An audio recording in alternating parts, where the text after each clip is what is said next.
berkata bahwa kami berharga dan mulia. Yes. Dan Engkau punya rancangan masa depan yang indah, yang penuh dengan harapan. Maka kami mau menangkap isi hati Tuhan, sehingga kami dapat berlari dan tidak menjadi letih, berjalan dan tidak menjadi lelah. Terima kasih Bapa, sehingga kami menjadi orang-orang yang menggenapi firman-Mu di akhir zaman ini. Orang-orang yang menjadi berkat di sejamannya kami ini. Sampai setiap lutut bertelur dan sampai semua lidah mengaku Yesus Kristus adalah Tuhan. Terima kasih Bapa, kami dedikasikan segala pujian, kemuliaan dan hormat hanya bagi-Mu. Ucapkan shalom. Halo. Shalom. Halo. Shalom itu artinya apa? Hah? Kami sejahtera. Amin. Hari ini banyak orang yang sedang tidak mengalami damai sejahtera. Tapi apapun yang terjadi, kita harus bersyukur dan menikmati damai dan sejahtera itu. Amin. Amin. Amin. Saudara, hari ini punya presiden baru. Siapa yang hadir tadi? Di depan TV maksud saya. Ya, tadi saya bangun tidur, kemudian di TV sudah ditunggu. Sudah di setel. Ternyata kita punya bangsa yang luar biasa. Ya. Saudara, tadi pagi ada dua hamba Tuhan. Yang pertama bersaksi, itu namanya Ibu Enji. Beliau dari Penang, Malaysia. Banyak orang ke Malaysia itu kalau berobat, kalau punya diri, saudara.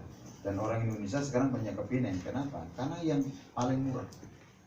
Daripada berobat di Indonesia, ya, dokternya nggak jelas, keputusannya berbeda-beda, berganti-ganti.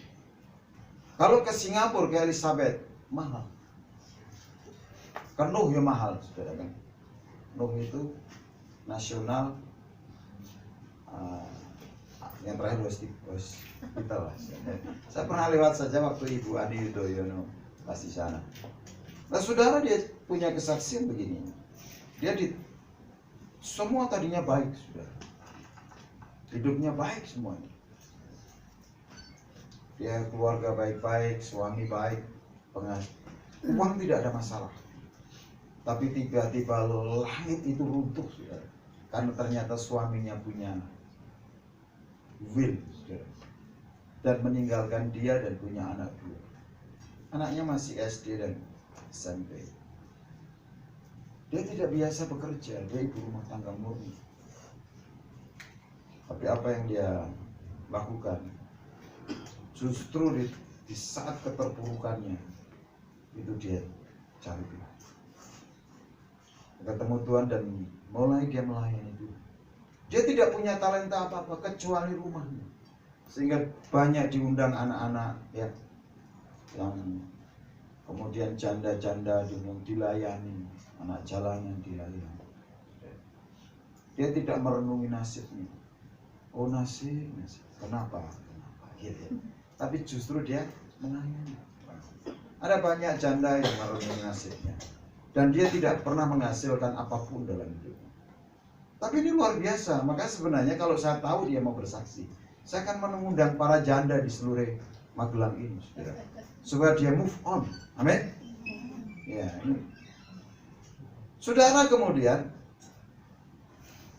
dia cerita hari ini anaknya, saudara, dia tidak bisa membiayai anak-anaknya. Kenapa? Semua keuangannya diputus sama suami. Karena dia lebih mencintai yang lebih muda, saudara. Dan dia pikir hidupnya akan semakin gelap. Tetapi anak pertama, saudara, itu dia jadi seorang dokter. Dia dapat beasiswa dan kuliah di Australia.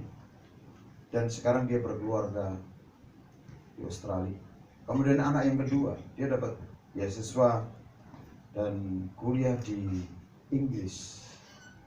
Karena orang kalau mempelajari ilmu hukum, kalau di wilayah persemakmuran harus ke Inggris. Tapi kalau Indonesia, ini mesti ke Belanda. Karena KUHP itu yang buat orang Belanda. Nah, Dan sekarang saudara, dia bisa pelayanan. Dia punya basic untuk melayani sekarang kemana-mana. Dia punya kesaksian sehingga apa? Yang tadinya dia hanya bersaksi di rumahnya kepada orang-orang yang dilayani. Sekarang mulai ke bangsa-bangsa dia bersaksi. Banyak orang ketika terpuruk responnya salah, saudara. Makanya saya ingin membangkitkan saudara, justru kesempatan terpuruk ini kita cari Tuhan sungguh-sungguh. Amin. Kenapa saudara? Ketika anak-anaknya dididik dalam Tuhan, anak-anaknya ketika menginginkan sesuatu, mau kuliah di Inggris, mau kuliah di Inggris, disuruh sembahyang, suruh berdoa. Dan semua yang didoakan, ya anak itu berdoa. Banyak orang tua kalau anak minta langsung kasih, kalau nggak ada, diada-adakan. Tidak dilatih, kamu berdoa. Cari Tuhan. Nah ini saudara. Banyak Bapak Ibu Saudara, kita ini terbatas. Sampai usia berapa saudara bisa menjaga anak-anak saudara? Orang yang dididik dengan falsafah, ya, falsafah Jawa, falsafah ini, itu saudara, itu tidak akan lebih baik. Nah mari saudara, kita belajar sesuatu. Makanya hari ini saya ingin bagikan dari Lukas pasal yang ke-9. Jadi Yesus dimuliakan di atas gunung. Ayat 28 mulai. Dari ayat 28 sampai dengan ayat yang ke-35. Sudah ketemu semua? Haleluya. Sudah? Ya kalau yang tidak bawa Alkitab bisa lihat ke depan. Kira-kira 8 hari sesudah segala pengajaran itu, Yesus membawa Petrus, Yohanes, dan Yakobus lalu naik ke atas gunung untuk apa? Berdoa. Ketika ia sedang berdoa, rupa wajahnya berubah dan pakaiannya menjadi putih berkilau-kilauan. Dan tampaklah 2 orang berbicara dengan dia, yaitu Musa dan Elia. Keduanya menampakkan diri dalam kemuliaan dan berbincang tentang tujuan kepergiannya yang akan digenapinya di Yerusalem. Sementara itu Petrus dan teman-temannya telah tertidur, dan ketika mereka terbangun, mereka melihat Yesus dalam kemuliaan dan kedua orang yang berdiri di dekatnya itu. Dan ketika kedua orang itu hendak meninggalkan Yesus, Petrus berkata kepadanya, "Guru, betapa bahagianya kami berada di tempat ini. Baiklah kami dirikan sekarang 3 kemah, 1 untuk engkau, 1 untuk Musa, dan 1 untuk Elia." Tetapi Petrus tidak tahu apa yang dikatakannya itu.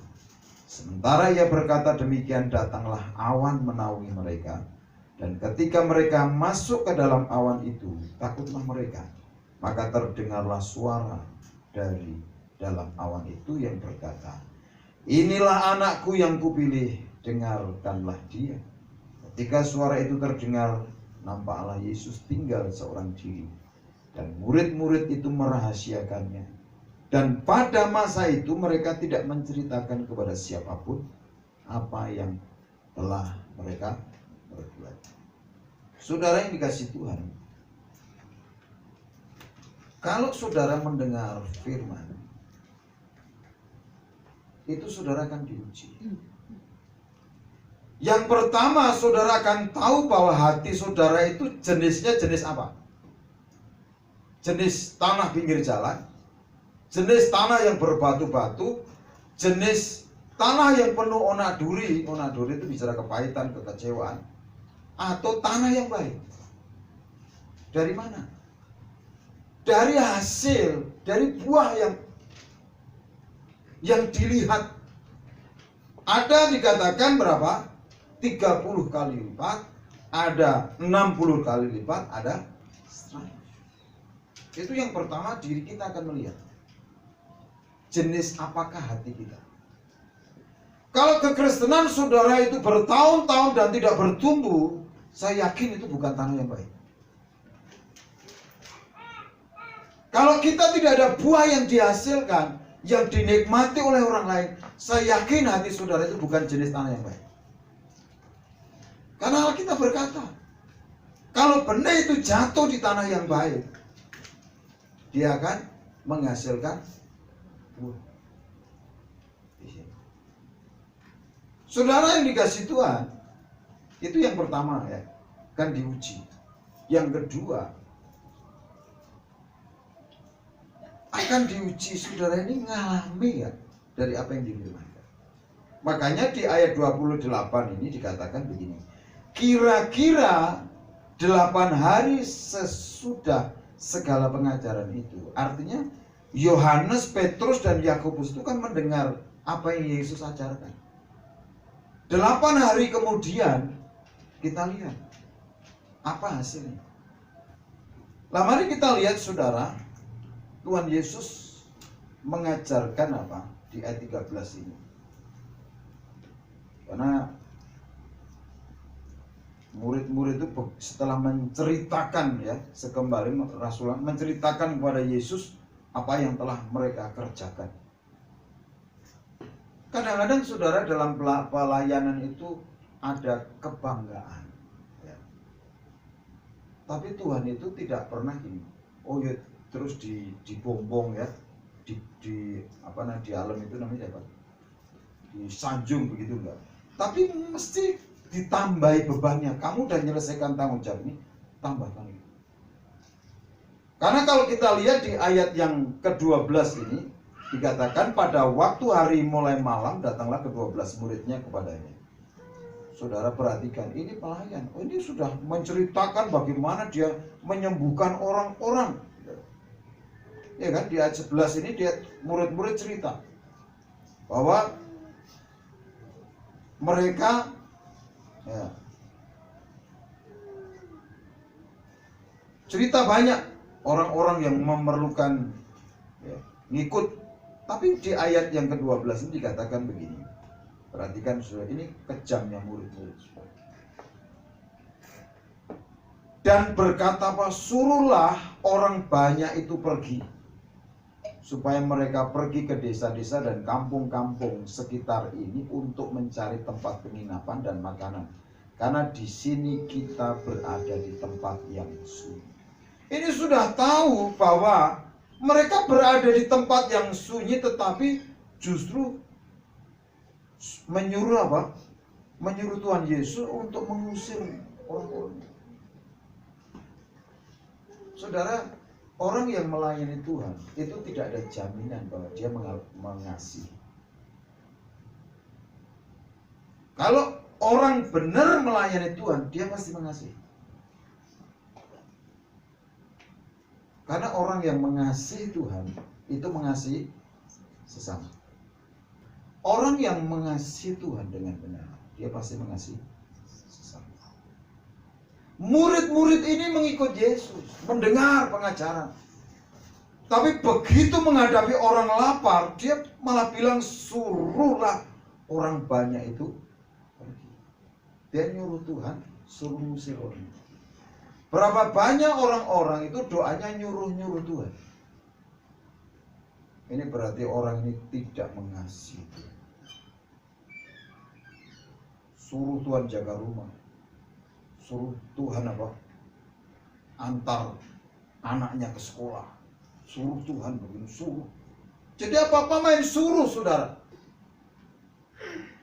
Kita lihat di sini bagaimana pengenalan murid-murid atau pemahaman kekristenan murid-murid itu. Namanya orang sedang punya masalah, nggak sudah apa? Gelap di tempat yang sunyi, malah disuruh nyuruh Tuhan supaya mereka pergi. Tetapi apa kata Tuhan? Ayat 13. Tetapi ia berkata kepada mereka, kamu harus memberi mereka makan. Orang yang mengasihi Tuhan itu mengasihi sesama. Kenapa Ibu Angie ini anak-anaknya itu sudah dikasih free sekolah sampai selesai? Karena dia mengasihi Tuhan, dia praktek mengasihi sesama. Orang-orang yang diceritakan kebaikan, sehingga waktu awal ketika dia jadi Kristen, dia ditolak keluarga. Tetapi setelah ngerti, ada bukti, ada buah bahwa mereka hidupnya lebih baik dari orang-orang, dari keluarganya, saudara, yang tidak percaya Yesus. Makanya 40 keluarganya itu percaya Yesus. Karena dunia itu memerlukan bukti. Kalau saudara mengasihi Tuhan, saudara pasti mengasihi sesama. Saudara akan membuka pintunya, pintu rumah saudara untuk orang lain. Saudara akan membuka makanan saudara buat orang lain. Saudara akan mengulurkan tangan buat orang lain. Tuhan berkata, kamu harus memberi mereka. Berapa banyak orang pamer makanan, tapi bisa nggak memberi makanan yang dipamerkan itu kepada orang lain? Mereka menjawab, oh, yang ada pada kami tidak lebih daripada 5 roti dan 2 ikan. Kecuali kalau kami pergi membeli makanan untuk semua orang sebanyak itu. Saudara, di dalam keterbatasan, di dalam keadaan, dalam ketiadaan, yang paling mudah untuk dilakukan adalah berdalih. Katakan berdalih. Dan di dunia ini terlalu banyak orang yang suka berdalih. Ngapain aku masih perlu mengurusin orang lain? Wah, aku hidupnya susah, ditinggal suami. Ini itu aja. Kenapa mesti ngurusin orang-orang yang susah? Saudara perhatikan ini, saudara. Murid-murid melakukan dan menyuruh mereka semua. Dia melihat apa yang dilakukan Tuhan Yesus. Ini diuji. Kan dapat pengajaran, diuji. Apakah dia itu mengasihi sesama? Makanya mari kita bertumbuh. Karena saudara, apa yang kita dengar hari ini, apa yang kita ngerti tentang kekristenan, kalau kita tidak mengasihi itu seperti tong kosong, seperti gong yang hanya bergerincing.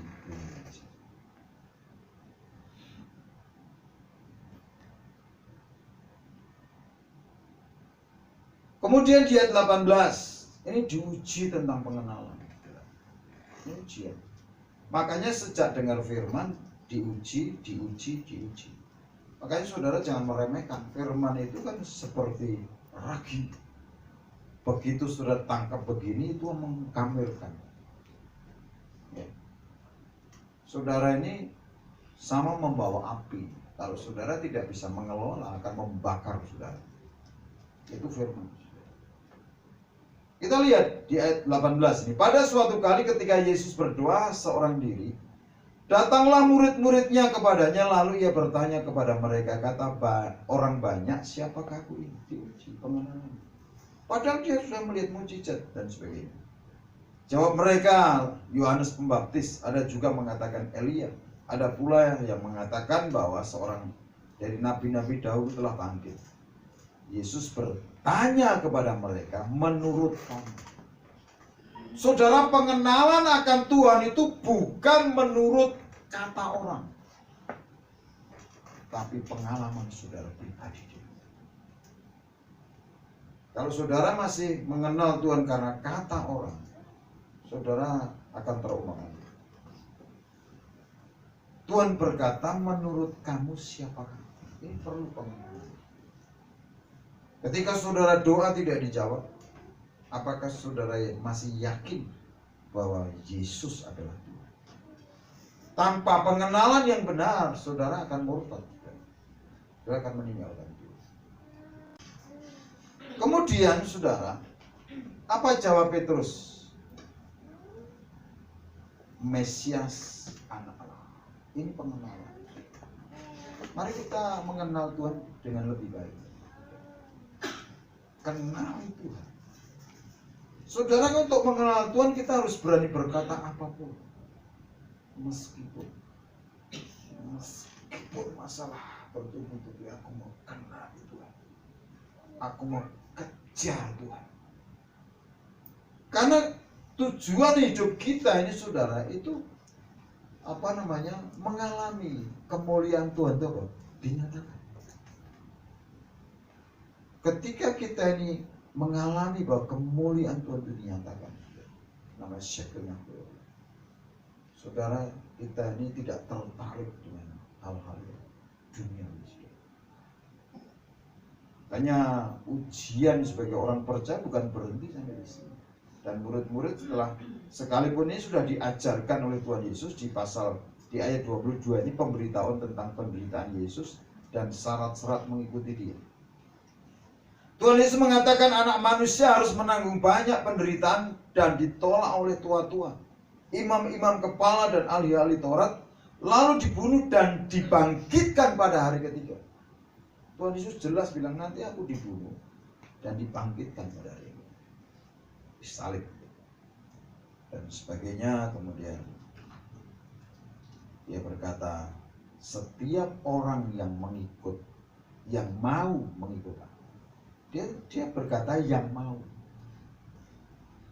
Jadi kalau saudara nggak mau, nggak apa-apa.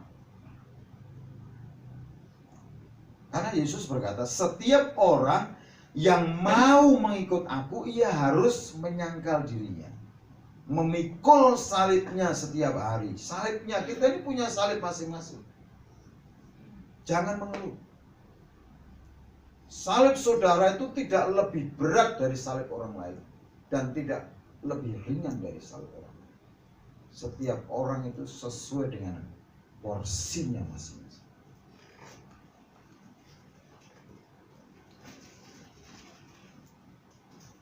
Memikul salibnya setiap hari dan mengikut aku. Perhatikan, karena barang siapa mau menyelamatkan nyawanya, ia akan kehilangan nyawanya. Tetapi barang siapa kehilangan nyawanya karena aku, ia akan menyelamatkannya. Apa gunanya seorang memperoleh seluruh dunia, tetapi ia membinasakan dan merugikan dirinya sendiri? Sebab barang siapa malu karena aku dan karena perkataanku, anak manusia juga akan malu karena orang itu. Apabila ia datang kelak dalam kemuliaannya dan dalam kemuliaan Bapa dan malaikat-malaikat kudus. Aku berkata kepadamu, sesungguhnya di antara yang hadir di sini tidak akan mati sebelum mereka melihat kerajaan. Saudara perhatikan, ini yang dimaksud ini murid-murid. Mereka melihat namanya kerajaan Allah, Shekinah glory. Dan kita lihat di ayat 28 itu. 8 hari kemudian. Kita perhatikan. Sesudah mereka menerima pengajaran, mereka mengalami. Makanya dengan Tuhan itu bukan hanya terima pengajaran, transfer pengetahuan, tapi mengalami itu. Kalau saudara mengatakan Tuhan itu hebat, pertanyaannya apakah saudara mengalami kehebatan Tuhan? Kalau saudara berkata dia Jehovah Rafa, pertanyaan apakah saudara mengalami dia Jehovah Rafa dalam hidup saudara? Kalau dia Jehovah Jireh, pertanyaannya apakah saudara mengalami Jehovah Jireh itu dalam hidup saudara? Dan perhatikan ketika ia berdoa, rupa wajahnya berubah. Makanya saudara, orang kalau berdoa, suka doa, wajahnya kelihatan. Dan ini penting saudara. Kalau saudara menerima pengajaran, saudara akan mengalami ujian. Makanya perlu menjaga diri untuk berada on the track. Supaya ketika mengalami ujian ini saudara, sudah lulus.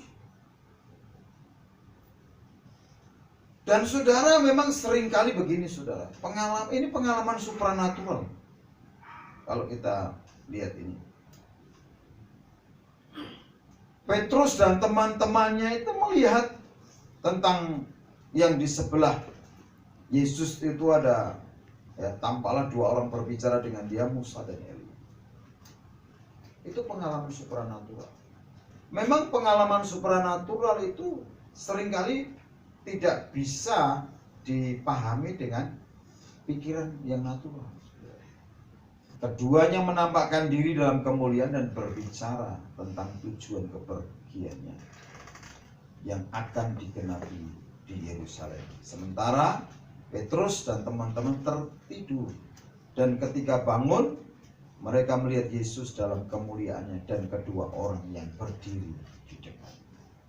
Ini pengalaman, saudara. Kekristenan itu kalau kita ini benar, itu pasti ngalami yang pengalaman supranatural. Kita akan dibawa naik. Kekristenan kita itu naik kan? Ini kan naik atau turun? Tuhan Yesus mengajak Petrus, Yohanes, dan Yakobus itu naik gunung, sudah. Makanya orang yang kekristenannya turun itu tidak pernah akan mengalami pengalaman supranatural. Kalau saudara tidak pernah mendisiplinkan diri untuk berdoa dengan sungguh-sungguh, saudara tidak pernah akan mengalami pengalaman supranatural. Karena ini adalah pengalaman setelah mereka naik. Kekristenan kita ini harus naik, harus punya progres. Memang saudara, keberhasilan itu baik, ya, kekayaan itu baik. Tapi yang jauh lebih baik itu adalah kalau kita mengerti akan isi perjanjian Tuhan. Kepandaian itu baik, tapi jauh lebih berharga itu kita ngerti isi perjanjian. Kenapa? Orang pandai, ya, itu belum tentu lebih apa namanya? Orang seringkali, enak ya dapat warisan. Karena apa? Perjanjian dengan Tuhan itu kita akan menerima yang namanya warisan Tuhan. Bukan hanya surga, sudah, tapi di bumi. Sehingga hidup kita ini bukan karena jerih lelah. Orang manusia hidup karena jerih payah itu tidak pernah akan cukup. Ini bukan hanya ceritanya Ibu Enji dari Bapak. Segala hal itu mungkin kalau kita ini bersandar kepada Tuhan. Karena Tuhan itu mampu memberikan apa yang melampaui pikiran kita. Makanya saudara, kalau selama saudara masih mengandalkan diri sendiri dan menempatkan Tuhan di nomor sekian, saudara tidak pernah akan mengalami yang perkara-perkara yang supranatural. Karena saudara hanya berhitung 5 tambah 2 adalah 7. Karena umumnya orang dunia itu ngitung itulah deret itu. Tapi dengan Tuhan itu deret ukur. Ukuran yang kamu pakai diukur. Dengan Tuhan itu deret ukur, bukan deret ukur. Dengan sesama orang dunia itu ukuran deret ukuran. Deret hitung maksudnya, bukan deret ukur. Ini pengalaman supranatural. Karena apa? Mereka mau ketika diajak naik ke atas gunung. Saudara, mari naik ke atas gunung. Jangan hanya di lembah atau di lereng, saudara. Melakukan itu jangan hanya yang sudah dilakukan kemarin. Coba saudara mulai dari apa?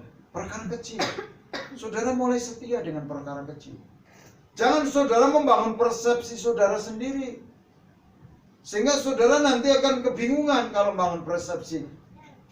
Kan orang ini persepsi ini bahaya, saudara.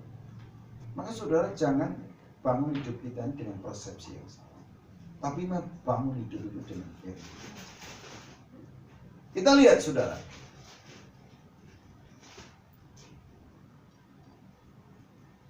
Saudara, di ayat yang ke-32 ini yang namanya pengalaman supranatural, itu kemuliaan Tuhan dinyatakan. Ya, di ayat 32 tadi berkata apa? Ketika mereka terbangun, mereka melihat Yesus dalam kemuliaannya dan kedua orang yang berdiri di dekatnya itu. Dia melihat Yesus dalam kemuliaan. Kekristenan itu melihat Yesus dalam kemuliaan. Tuhan menyatakan kemuliaan. Sehingga apa? Apa yang bisa dirasakan kalau orang itu mengalami pernyataan kemuliaan Tuhan? Apa saudara? bahagia. Makanya kalau hidup kekristenannya belum di level bahagia, ini belum ngalami yang namanya kemuliaan dinyatakan. Karena di ayat 33 dikatakan, dan ketika kedua orang itu tidak meninggalkan Yesus, Petrus berkata kepadanya, Guru, betapa bahagianya kami berada di tempat bahagia. Karena apa? Mengalami kemuliaan. Kalau orang kekristenannya naik, itu pasti bahagia. Kalau turun, anjlok, tidak ada kebahagiaan. Mereka di bawah naik, sehingga mereka mengalami Shekinah glory, kemuliaan Tuhan. Makanya mari saudara bawa kekristenan kita ini naik. Sama seperti dalam kisah yang diceritakan Tuhan Yesus. Ya. Ada imam, ada seorang dikatakan rampok, digebukin sama rampoknya. Kemudian datang imam turun dari Yerusalem, lewat saja. Ada apa lagi selain imam? Orang Lewi, lewat saja. Saudara, ada orang Samaria yang apa? Datang ke Yerusalem, yang perjalanan naik, peduli saudara. Sehingga dia apa? Tolong orang itu, kemudian diantarkan ke rumah sakit, dibayari, dan bilang kalau masih kurang, nanti aku akan datang. Orang kekristenan yang perjalanan naik, saudara, itu pasti peduli. Tapi orang Kristen kalau sedang turun, makanya kekristenan saudara itu naik atau turun. Kalau naik, saudara akan mengalami yang namanya Shekinah glory. Ini orang Samaria yang menolong sesama, memberi, itu dengan bahagia. Makanya saudara di sini kita lihat murid-murid itu karena dibawa naik sama Tuhan, mau. Makanya dia mengalami kebahagiaan. Di sini dikatakan, Guru, betapa bahagianya kamu berada di tempatnya. Kenapa? Ini bagaimana cara kekristenan harus naik ke atas gunung. Kita akan naik dan tidak pernah turun. Berjalan tidak menyeleti, berlari tidak menjadi lelah. Nah, kita lihat saudara, bukan hanya mata yang melihat, tapi telinga yang melihat. Orang yang berbahagia itu telinganya mendengar, matanya melihat kemuliaan. Kita lihat di sini, mereka kan berkata betapa bahagianya kami. Di ayat 34 berkata, dikatakan sementara ia berkata demikian, datanglah awan menaungi mereka, dan ketika mereka masuk ke dalam awan itu, takutlah dia.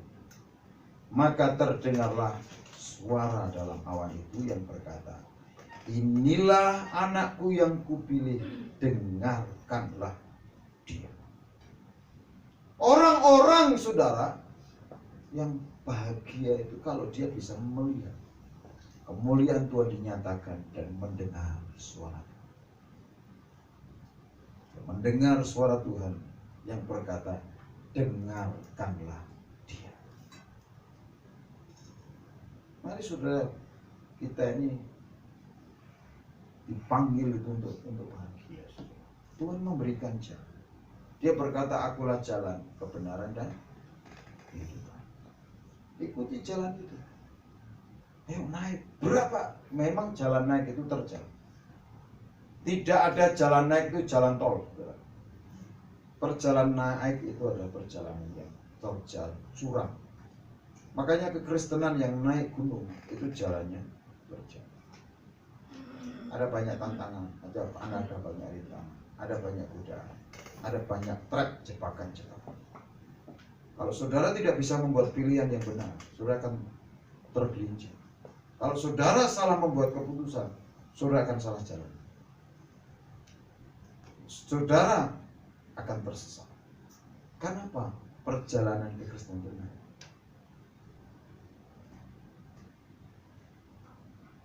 Ini saudara, dengar. Makanya setiap saudara baca firman, saudara dengar khotbah, setiap kegiatan saudara mulai dengar Tuhan bicara.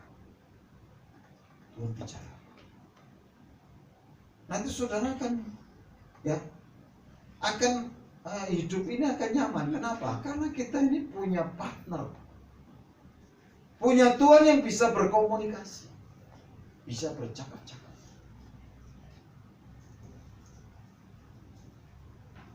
Kita lihat saudara di bagian yang terakhir. Ketika suara itu terdengar, nampaklah Yesus tinggal seorang diri dan murid-murid itu merahasiakan.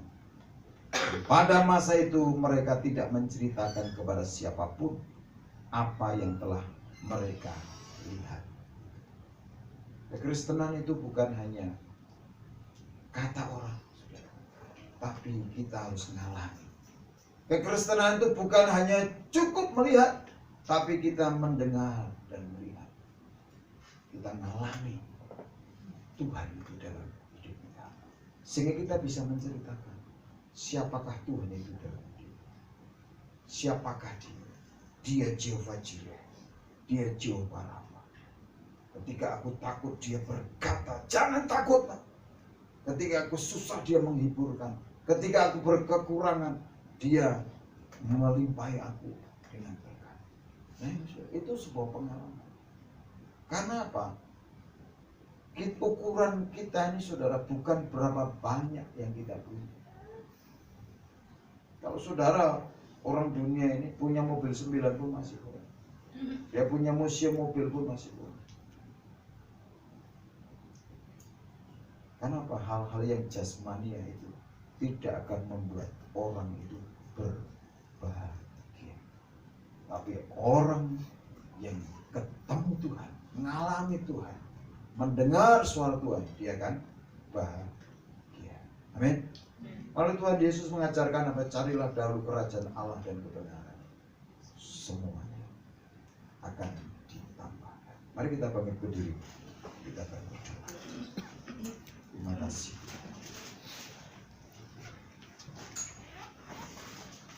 Kita angkat pujian tadi.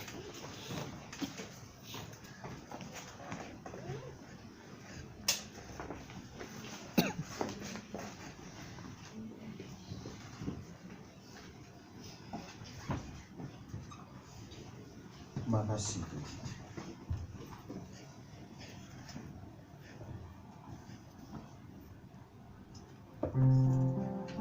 Coba dimunculkan lagu tadi, bro. Kemanakah aku dapat pergi menjauhi rohmu yang suci, kau sahabat. Ya. Dan kau dekat,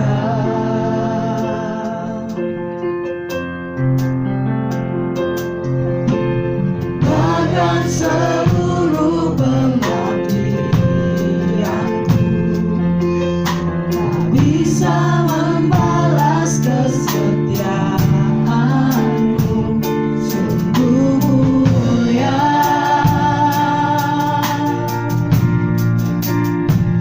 dan berharga, sungguh besar pengorbananmu bagiku, terlalu dalam untuk dimengerti. Sungguh besar, sungguh indah yang kau pikirkan tentangku, tak terselami bagiku. Sungguh indah. Mari kita nyatakan kasih kita kepada Tuhan Yesus. Kemanakah aku dapat pergi menjauhi rohmu yang suci, kau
pengalaman supranatural itu akan dialami oleh orang-orang yang mau. Petrus, Yohanes, Yakobus itu ketika Tuhan ajak mereka naik ke gunung, mereka mau. Mereka punya kelemahan, dia tertidur. Tapi Tuhan hanya ingin murid-murid itu mau. Sehingga apa yang menjadi pengalaman Petrus, dia mengalami segenap glory. Dia melihat dengan mata kepala sendiri kemuliaan Tuhan. Dan dia bisa merasakan kebahagiaan itu bukan karena hal-hal yang jasmania dan material, tapi karena bersama-sama dengan Tuhan. Dan dia dapat mendengar suara Tuhan yang berkata. Berapa banyak orang-orang di dunia ini mengedepankan hal-hal yang materi, tapi justru mereka tidak menemukan kebahagiaan itu. Maka saudara, hal yang mesti saudara putuskan malam hari ini, Tuhan mengajak saudara untuk naik lebih lagi kerohanianmu, belajar lebih lagi, mengenal lebih lagi Tuhan itu. Tuhan berkata, ayo naik. Dari seberapa banyak saudara yang mau naik lebih lagi? Angkat tangan saudara. Tuhan hanya butuh orang-orang yang mau. Oh, masalah mata kaya laras. Ini aku Tuhan. Mari mulai berdoa saudara. Aku mau naik Tuhan. Aku mau.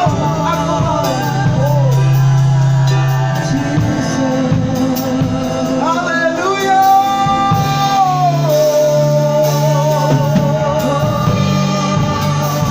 Dalam keterbatasan kami mau Tuhan. Oh, rasalah mataku ya, awasi.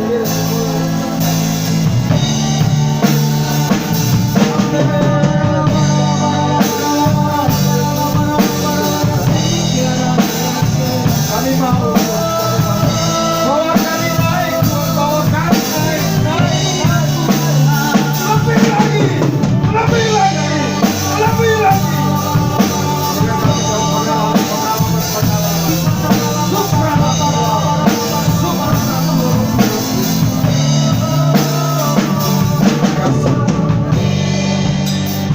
Dan kami percaya persoalan yang kami alami tidak lebih besar dari Tuhan yang kami kenal. Tantangan yang kami alami, kami hadapi tidak lebih besar dari Tuhan yang kami kenal, yaitu Yesus Kristus. Maka malam hari ini, setiap persoalan-persoalan, setiap tantangan-tantangan, aku berkata kepadamu, pergilah dari hadapanmu, sebab aku mengikuti apa yang menjadi jalan Rajaku. Terima kasih Tuhan malam ini. Berkati semua jemaat-Mu di tempat ini. Kasih karunia-Mu limpah, supaya mereka memiliki kesempatan-kesempatan untuk mengalami pengalaman supranatural dengan Tuhan. Pengalaman-pengalaman bersama-sama dengan Tuhan. Melihat segenap glory, kemuliaan Tuhan dinyatakan, kuasa Tuhan dinyatakan, kasih Tuhan dinyatakan. Sehingga kami dapat berkata, bukan dari kata orang, tapi mata kami sendiri melihat Tuhan, tapi telinga kami sendiri mendengar apa yang dikatakan Tuhan hari ini kepada kami. Meteraikan semua kebenaran-Mu, dan Kau memerdekakan kami semua ya Tuhan. Yang sakit terima kesembuhan, yang lemah terima kekuatan yang baru, yang mengalami jalan buntu Tuhan memberikan jalan keluar kepada kami. Segala hormat, pujian dan kemuliaan dalam nama Tuhan Yesus kami dedikasikan. Haleluya. Hari yang percaya berkata amin. Amin. Yang tepuk tangan